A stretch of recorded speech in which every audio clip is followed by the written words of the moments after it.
Welcome to the 4D Talks, a podcast about the fourth dimension of architecture, aka all the things that architects should consider in their designs, but often don't.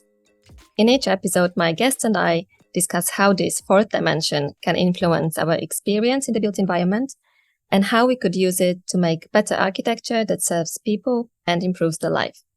Architects, students, and architecture enthusiasts, join the Brainstorm and let's discover the fourth dimension together.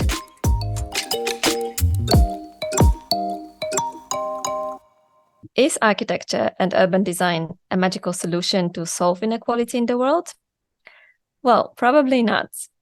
However, if we become more aware of how specific design decisions perpetuate unequal treatment of certain groups, we could at least minimize their effect. This is why I find it so crucial to consider equality as the fourth dimension and to design interiors, buildings, and cities with more awareness.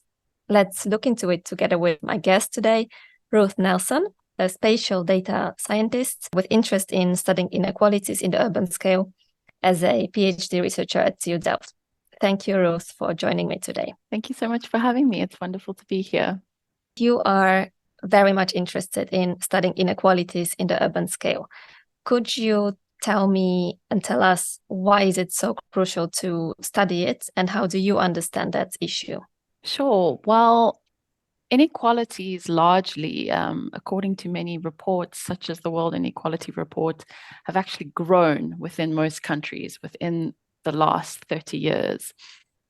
And it's such an important topic because this can actually hinder sustainable development. It can impact sort of overall economic growth. It can lead to increasing polarization.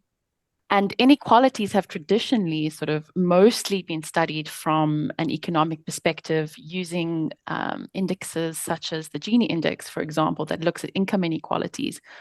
But my own research, what it really focuses on is gaining an understanding of urban inequalities across a series and range of dimensions, because we do know that it's not just an economic issue, but urban inequalities form, for example, in things like housing. Simply, do you own a home? Do you rent a home? Do you have access to shelter? For example, also transport is another dimension. Do you have access to affordable and safe public transportation? Are you able to ride a bike in your city? Digital inequalities across urban spaces is another thing. Do you have access to Wi-Fi? How is your region actually represented online digitally? And energy, for example, could be another sort of dimension. So, for example, last year with the Ukraine war, gas prices suddenly became very, very expensive. And this impacted people, particularly across Europe. So that's an example of an energy sort of inequality. And we can really look at these inequalities, and I try to look at them from different perspectives relating to access, distribution, policy. And from my own research and looking at urban inequalities from these different perspectives, what I've come to realize is that it's a very complex issue. There are many factors which create inequalities, which perpetuate inequalities over time. It's not a simple kind of cause and effect, like one thing equals the other.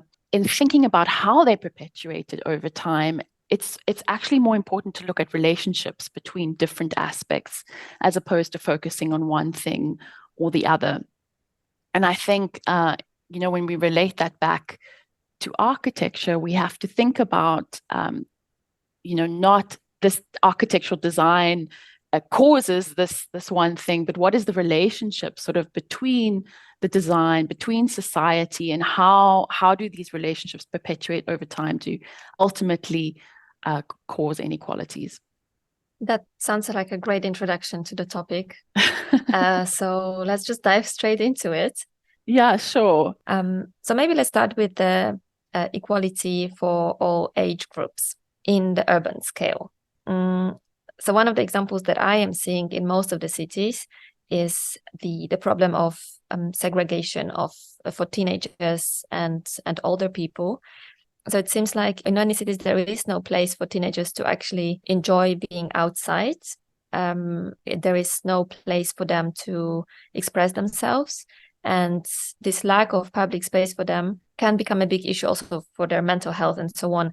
And if there is something, which is, for example, a skate park, that's often very isolated. The same for older people. How do you see this issue in the urban scale? Yeah, I think it's a big issue. I think a lot of people are now also looking, for example, at loneliness. And I mean, especially with the COVID-19 pandemic, I think that really got raised as a big issue. And I think all age groups are actually potentially suffering from loneliness, but probably particularly older people. I think it's a big issue. And I think this is where public space does become really, really important, because where else do you have the opportunity to really meet different kinds of people, as well as in public buildings. So, it's different for every single city, and there's not like a single solution, right?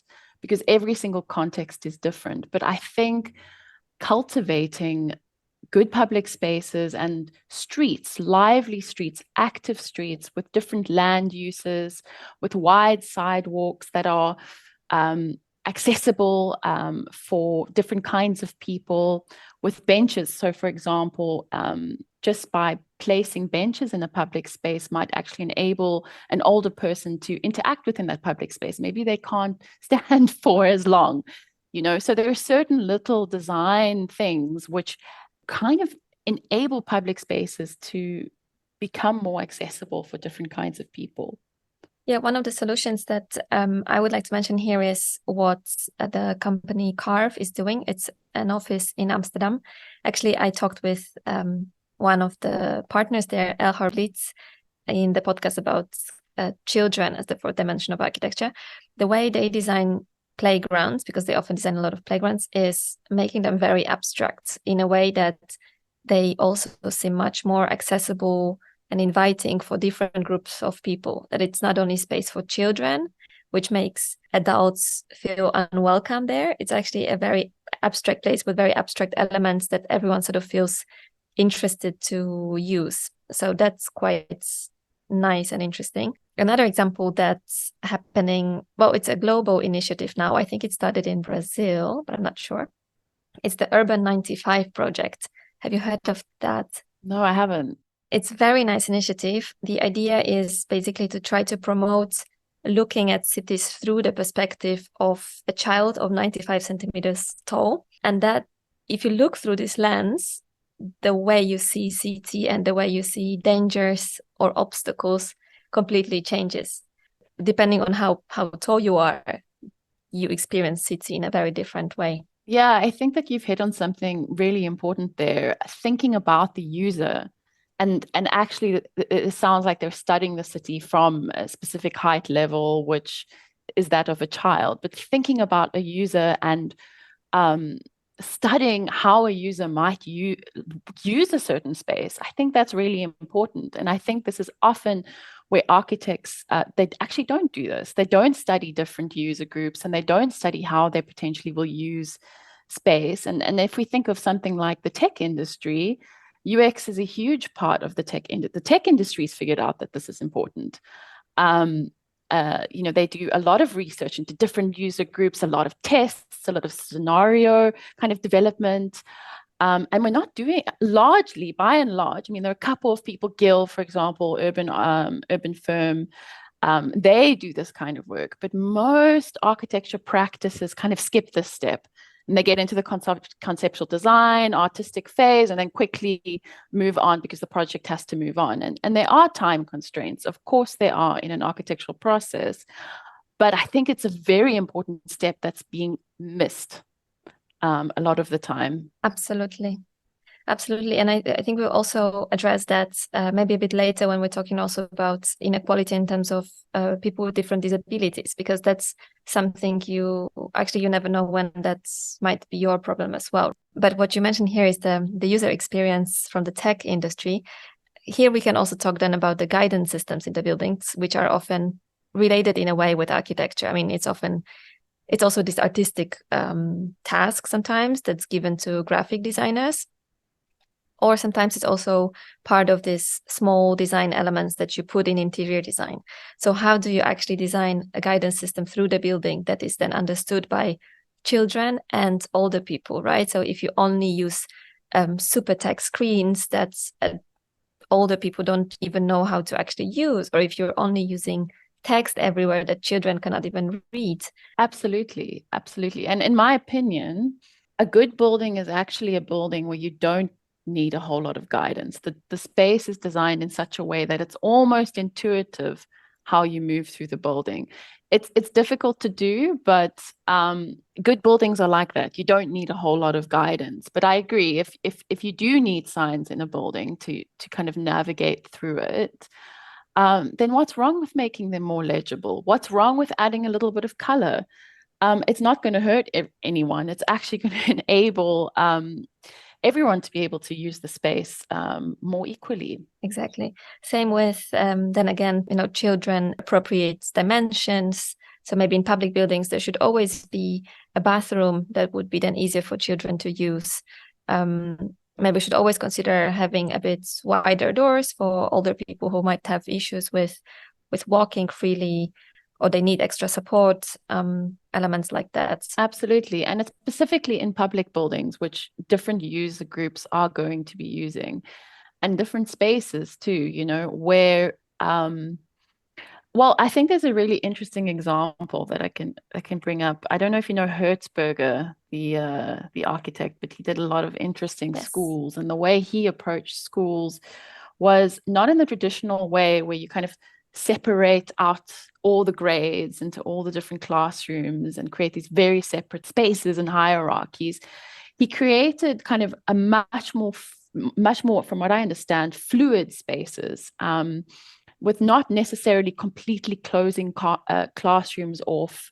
And this really allows for the grades, people within different age groups to interact a lot more. They're quieter spaces, they're more busy spaces according to the activity that's being done. But I think that there are principles from this kind of design thinking that we can probably extract to other buildings, thinking about quieter spaces, busier spaces. How do we allow for social interaction when it needs to happen between different user groups, but then at the same time actually meet the needs of those specific user groups within buildings when they need specific things. That's actually a very good example.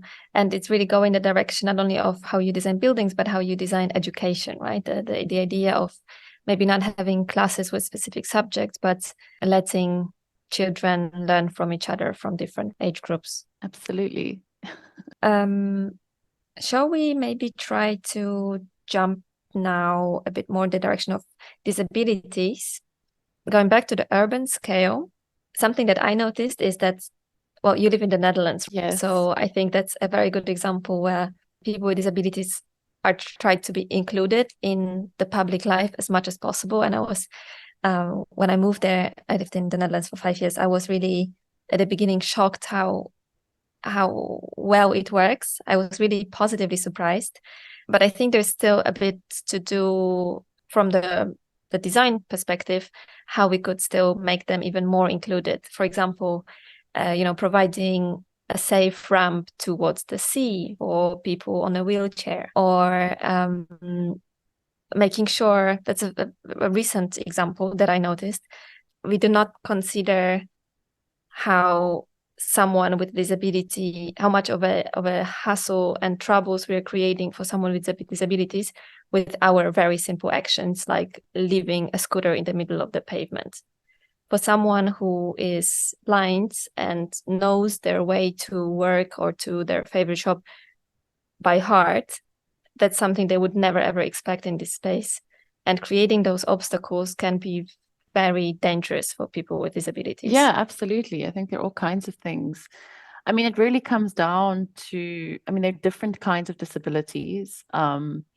So it comes down to the type of disability, the type of special needs that a person might have. It could come down to physical dimension of, the wheelchair, someone who's walking, who maybe battles to walk and is walking, with a cane.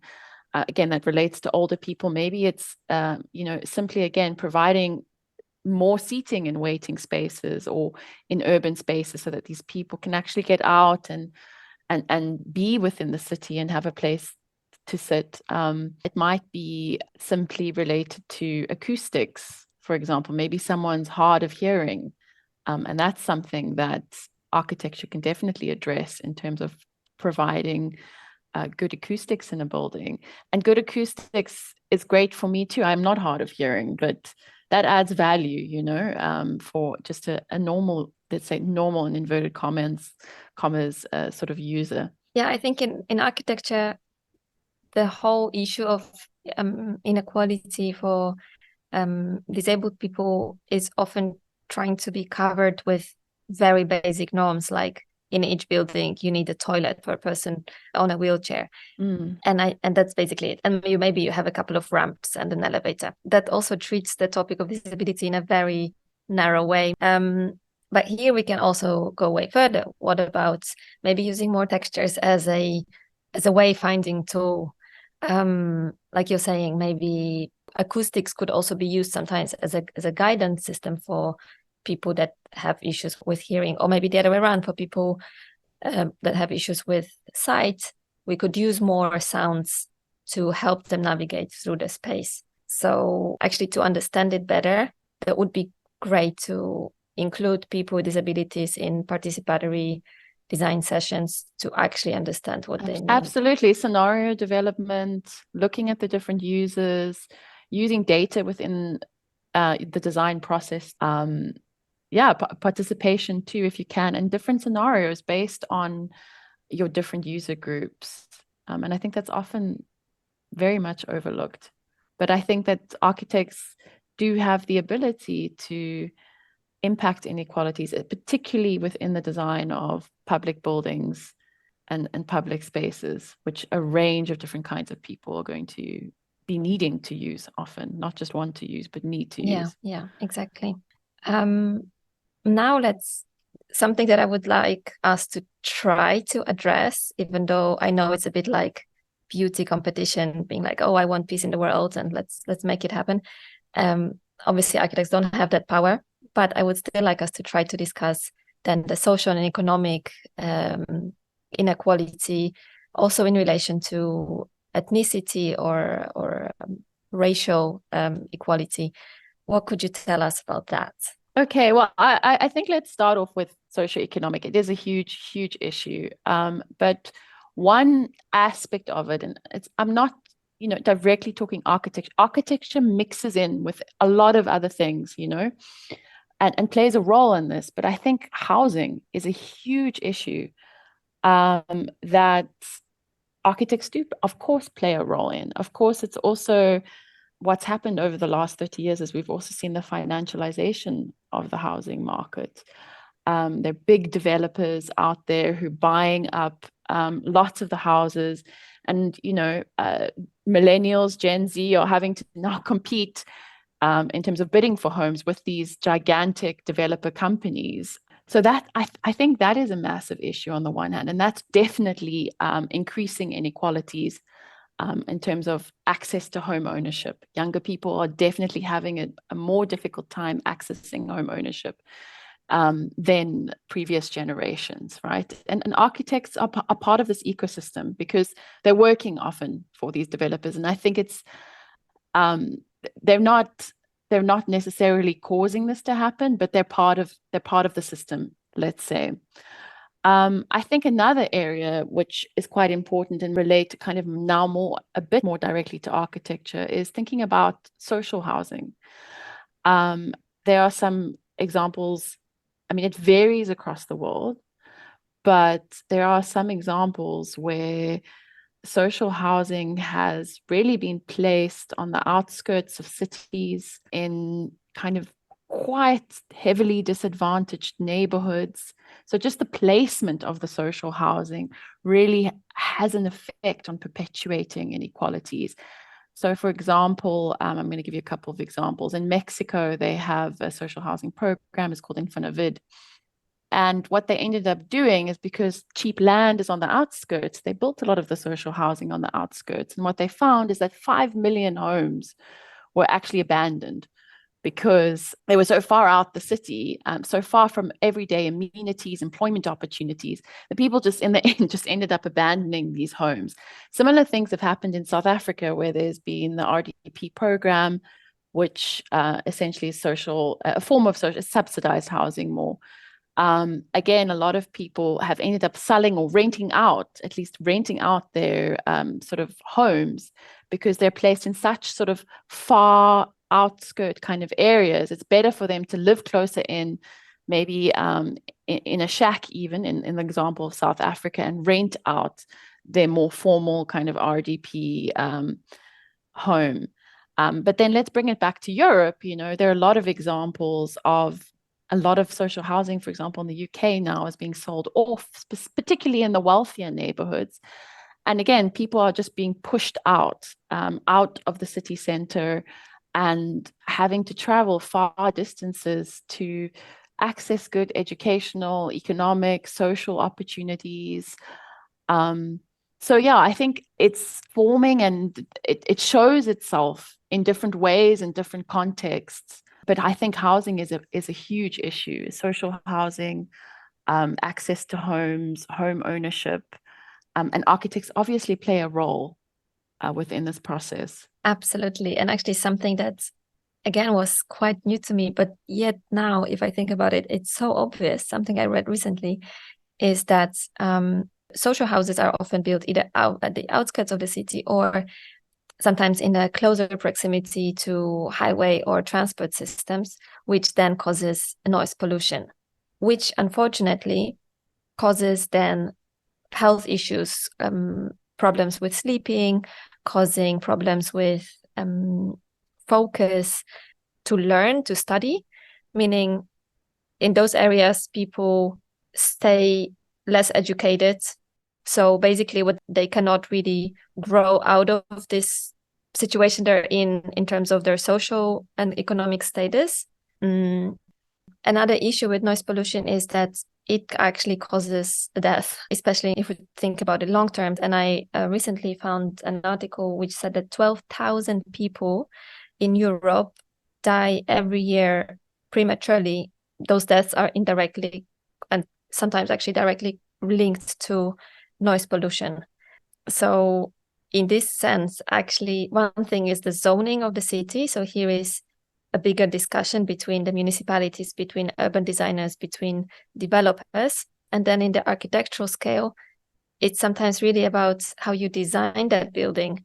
You can really think of acoustic solutions better. You can think of what kind of form of a building to create to provide less noise inside our houses, or how to provide more natural light, which also has very direct impact on the health, mental and physical health of people living in that space. Or, for example, how energy efficient the building is. And here the great example you mentioned before is the prices of gas that just skyrocketed and made so many people affected by it very much.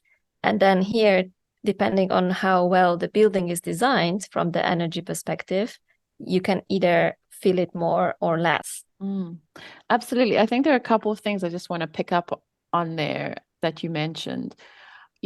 The way you were describing those inequalities really gets down to sort of the heart of my research, and the fact that it's really a layering. It's a layering of the economic inequality on top of, for example, an environmental inequality, on top of a lack of access to certain resources. And it's really about this layering over time of these multiple kind of deprivations in multiple dimensions that kind of lead to these inequalities kind of being perpetuated over time. So I think that's quite an important point. And then you mentioned the design aspect in terms of architects.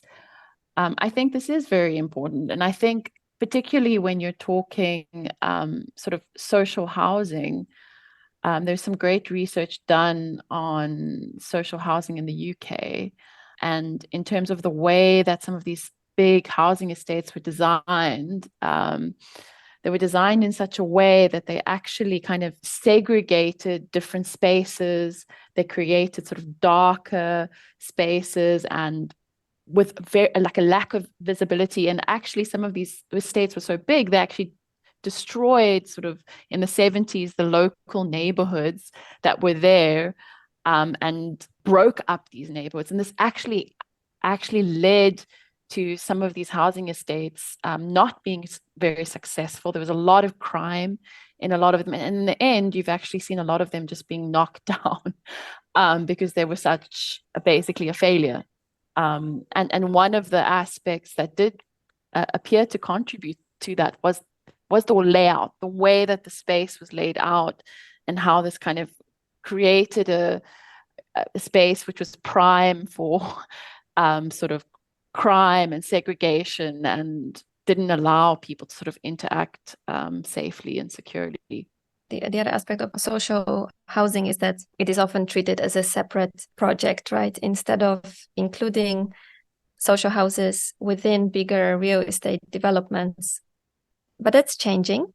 It seems like in many countries that's becoming actually a norm that or a regulation that you have to include social houses within bigger developments. At least affordable housing, I think. Exactly. I think it's at least affordable housing, maybe not social housing, but an affordable housing limit. Mm-hmm. Yeah, well, I think the notion of affordability is also changing these days. I think that's also an issue, this notion of what is affordable housing. I mean, we have this in Cape Town, right? We have where I'm from, South African, and from Cape Town, and we have social. This is a rule: 30%, I think, has to be not social housing, has to be affordable housing, but it's not affordable to the majority of South Africans, and probably the same you have in the UK. And it really comes down to what is this definition of affordable. And then like you also mentioned, there is this will to change the neighborhoods, and then with developing poorer neighborhoods, they become actually very attractive at some point for rich young professionals. Now, what's the word for that? Gentrification. We're talking about a process of gentrification. Exactly. In cities. So that's, I think, very apparent in many cities in Europe. Yeah, what happens usually is that, lower income people will be living in these neighborhoods and they'll be renting, right? And then some developers will come in and I mean, they find some kind of value in that neighborhood, and they start to develop an upscale. It could start with one or two, and then this kind of becomes a trend. And essentially what happens is the original owners want to also make a buck, and they end up selling their home to these developers, or maybe they even are one of them. And then these people who used to rent there for quite cheap are now pushed out. And the issue becomes where do they go, as well as the fact that if they have lived there for many years, there's a certain kind of social support you have in neighborhoods. And then you lose your community as you're being pushed out. Now, is this under architects' control? No, but architects certainly play a part within these kind of wider processes. Mm-hmm.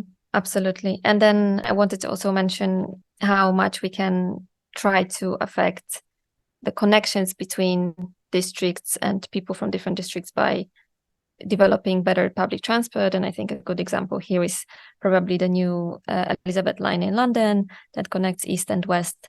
But here again, that's not really the tool that architects have in their hands. It's really more on the higher level of decision-making processes. Yeah, for sure. Like, connections are important, but let's just get back down to the architectural scale. Let's think about even just the connection between a building and a street. As an architect, you have a control in terms of how the building actually interacts with the street. So, for example, in South Africa, there's a very wealthy area called Sandton. It's probably the richest business district in the whole of Africa. And most of the first floors, maybe the first two floors of every single building in that neighborhood, most buildings are car parks. And what that does, and this happens in the States too. I mean, I was recently in the States a couple of months ago, It happens quite a lot in kind of car dominated cities. But what that does is it kills the street. Yeah. It makes the street very unsafe because no one's watching the street. They're not like nice entrances for pedestrians to just go into. You're going to be going through a sort of, to access the building, you're going to be going through a car park as a pedestrian, going down and then up through a lift, probably. This degrades the quality of the street, essentially. And what does that do? That means that people don't use the street. Everyone drives around Sandton.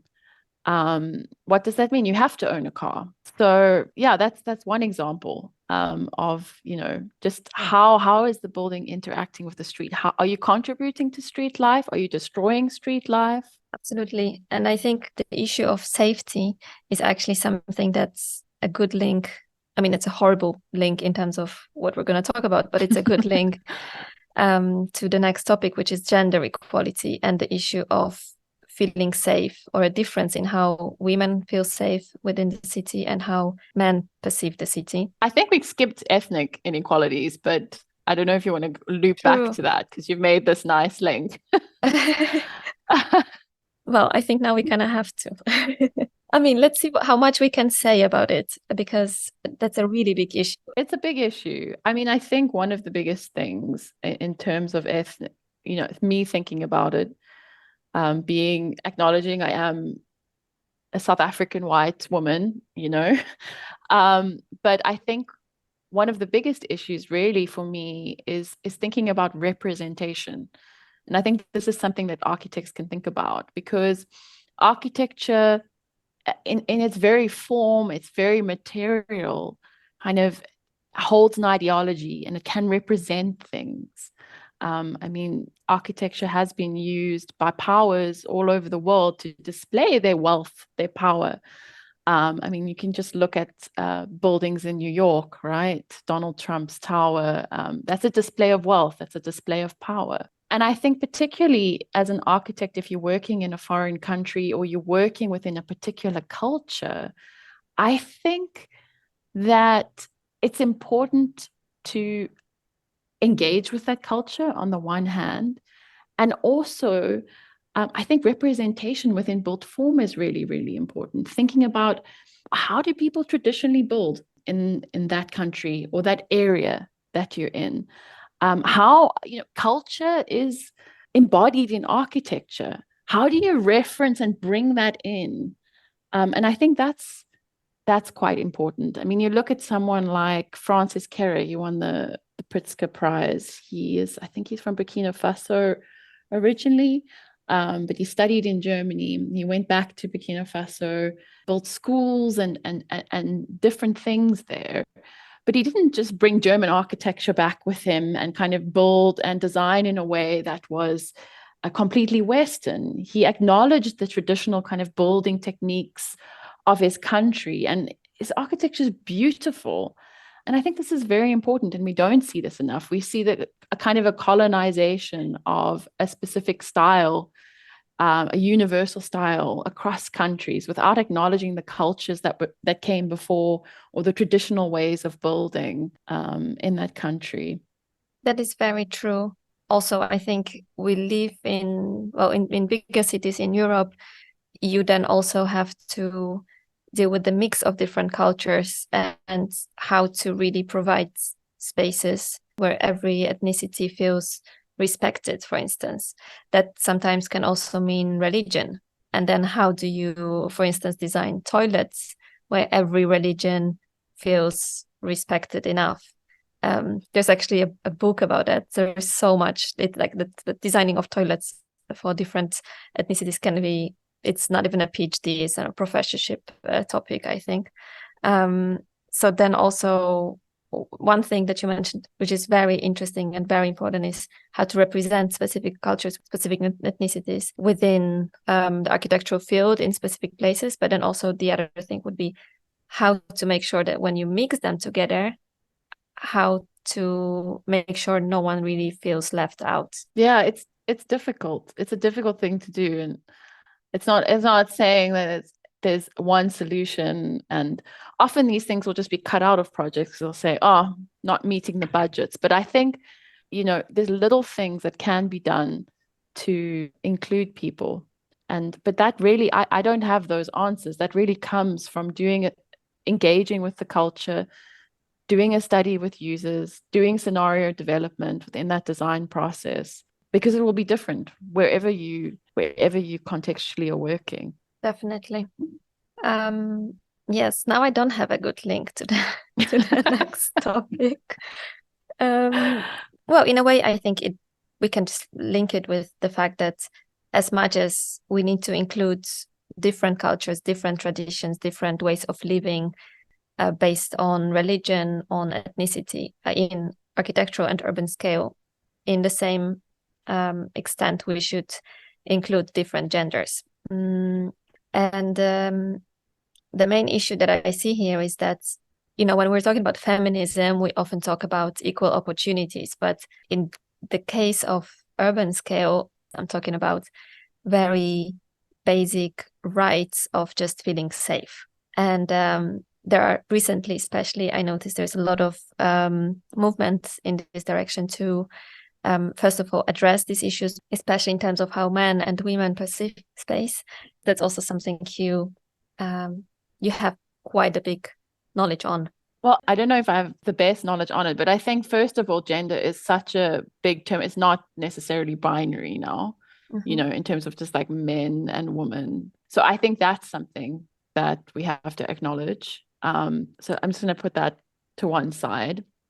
What I do know, I mean, most of the research that I have looked at in terms of just women and designing around women is that often things have just been designed around the sort of normative idea, the normative kind of user, which often just is the white sort of working male who goes to work in a normal fashion. And transportation systems, for example, have largely, the UN released some information about this, have largely been designed around the working patterns of men, whereas women tend to have more caring duties, and they tend to make shorter trips. They tend to move a lot, actually more in the day, but with shorter frequencies, because they're picking up kids and dropping them off and running errands. So that's one example of how the whole city can be designed around a certain way that one group moves and another group moves in a different way. I think this is a good example of taking, like, the moment you design it for a woman who's going through different phases in life, from running as a child around the city, through being a mother and running through the city with a stroller. If you actually took all of these phases into account, and including the needs of that person, you could maybe end up designing wider pavements, which then everyone would benefit from, right? In this case, if you take more needs into account, everyone else will also benefit 100%. So it's not really excluding men then from this space. No. And also it's just providing options, and this is the one thing that the Netherlands is great with. I live in a pretty central area, but regardless, I have options of the metro, the tram. They're each within like 5-minute walk from me. I walk with 15 minutes. I've got the train. I've got a bike. That bike lane just outside. I can walk to great pavements. It's just giving people options a lot of the time, and providing the infrastructure so that different people can move in different ways. But you also mentioned safety, and that's also really important. Thinking about safety and how public spaces, if a space is safe, everyone can use it. You're not excluding anyone. If you're creating more light and more activity to kind of activate the space to make sure that there are eyes on it and enhancing the safety. Yeah, exactly. Like, on one hand, it's maybe about lighting up streets more. On the other hand, it can be even as simple as keeping stores open longer or having more bikes in the city. That's actually an interesting thing that I noticed when I moved from the Netherlands to Vienna. Was these two things. One is that when the shops are open way shorter, there are way less people on the streets. And another thing is the cyclists. So I think it's a curse and a blessing. In Vienna, the public transport works very well, but that means everyone's using public transport, which means everyone's either in a bus, on the tram, or underground, which puts way less people on the streets. There are cyclists there, but also Vienna is a bit more hilly, so not that many. I mean, there are people using it, but it's not Amsterdam level, or the Netherlands in general level. Which also actually means there are way less people on the streets. In the Netherlands, wherever I was, and I would be walking alone in the middle of the night in the streets, I would be sure that within 5 minutes there's going to be someone cycling. You don't have it here. So yeah, there are different ways to achieve the same goal of safety, actually. Absolutely. I think a busy space is generally a safer space than an empty and derelict one. And there are different ways to activate spaces, 100%. Yeah, and it's a lot about to be able to see and to be seen. That apparently also gives this feeling of safety that then again has a lot to do with how you design buildings. Exactly. Relationship with the street. I think Eyes on Street was a concept developed or talked about Jane Jacobs. Don't know if you know Jane Jacobs, an activist from the 1960s. She's very anti like highways, very into kind of cultivating diverse, socially inclusive neighborhoods. She recognized what was going on with the highway movement in the States. It was just highways were being laid out and literally destroying the social ecology of neighborhoods. But yeah, I think she was the one who came up with the term eyes on street. Because a safe street is a street which has eyes on, and that might even be from the second floor of a building, just windows looking out onto the street, an active frontage. A pattern you often see in Europe is a shop on the bottom and residential on the top. And this really ensures that it's the street remains pretty active. From the top, you're looking down also on the street. So yeah, they're ways to design that can enhance safety. We covered quite a wide variety of inequalities, and we also discussed tools how to try to approach it. So let's maybe try to see how this topic looks in the architectural field itself. So what kind of inequalities are we dealing within the industry? Yeah. So I think when we were discussing this earlier, I think it's sort of silly to expect architects to be thinking of these things without actually addressing what's going on in the field itself and the biases and the stereotypes which exist within the architecture field. I'm no longer practicing as an architect, but I did practice as an architect for a few years in the UK and in South Africa. And it's interesting because Dazine just released an article that the gender pay gap has got worse in the UK over the last year. And I think that's a big issue. And you see it in terms of representation at the top. Who are the famous architects? A lot of them are men. There are some women, and it is growing, but it is still a fairly male-dominated industry. The other thing, of course, is thinking about, so equal pay is one thing. Thinking about interns. Architecture firms have quite a reputation for their treatment of interns and properly compensating them. So we have to look at some of these things within the architecture industry itself before actually saying, oh, you've got to produce architecture which addresses things like equality and inequalities. Yeah, so here we're really talking about gender inequality, but also then age inequality and I think race inequality as well, considering how you said that the field is currently mostly white, male dominated. Actually, my internship in London was for free as well. This was years ago, but it's very sad to hear that not that much has actually changed in this field. It's a big issue. I think people are Gen Z are demanding more now, but it is still a big issue. It's a very competitive market. And that's just a wider issue with architecture in general. The market is very tough. I think. Yeah, I think it really starts with education itself, where on one hand, there is this, I think we romanticize the idea of sleepless nights working on a project that then goes to the office and then working for free over hours, as well as just way too many people graduating every year. I think when I was graduating, there were 500 people graduating at the same time. How are we supposed to get a well-paid job after that if there are so many of us? But then in some countries, they try to somehow address that. In the UK, companies have to write some kind of protocol about how, like, what's the ratio at work, or how does that exactly work? Do you know? I think it's REBA who are basically the Royal Institute for British Architects. And I think all companies have to kind of be a part of that organization. And one of the things they have to do now is report on the gender pay gap. It doesn't mean they address it though. And I've heard of stories where companies say there is a big gender pay gap in our company, but we don't know what to do to address this. But there is one.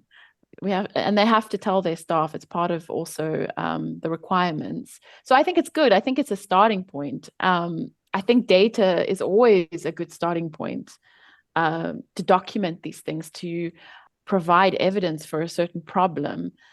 But then what's the next step once you're aware of this issue? Yeah, I think sometimes when you have to see things visually to really understand the issue. But something when you were talking about REBA, actually, I also reminded myself about the example from the Netherlands when I worked there. And we wanted to participate in a competition as a company. We also had to prove, no, I think it was differently. We could get extra points if the office hired people with disabilities.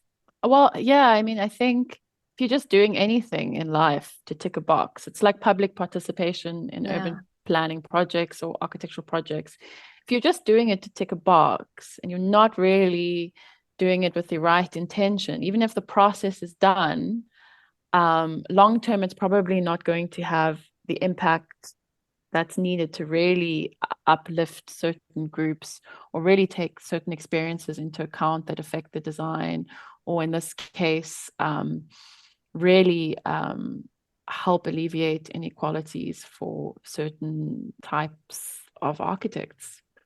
Yeah, I think it's the same issue with ticking all the boxes for sustainability. It can really also go in the direction of greenwashing and not really providing long-term good effects for the environment.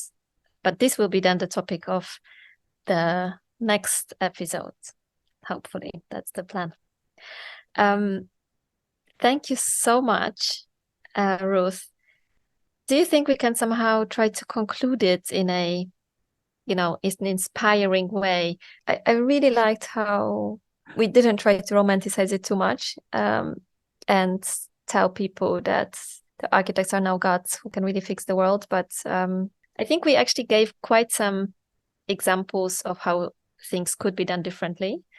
But maybe there is some final word from you that you would like to share. Well, I think one of the biggest things that I'd like to share, and this is within my own work, is that we have a lot of access now to new tools, a lot more data, a lot more computational power. AI, of course, is a very hot topic. It's been around for a while, but I think it's really now exploded with ChatGPT.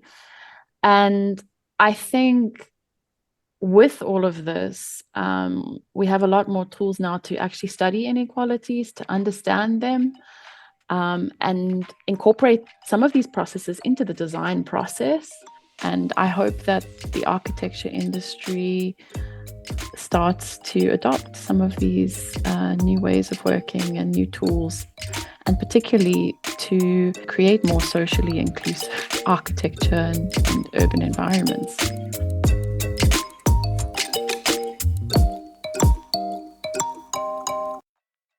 Thank you all for listening. I hope you enjoyed this episode. To avoid the fear of missing out, make sure you follow 4D Brainstorm here and on the other social media platforms like Instagram and LinkedIn.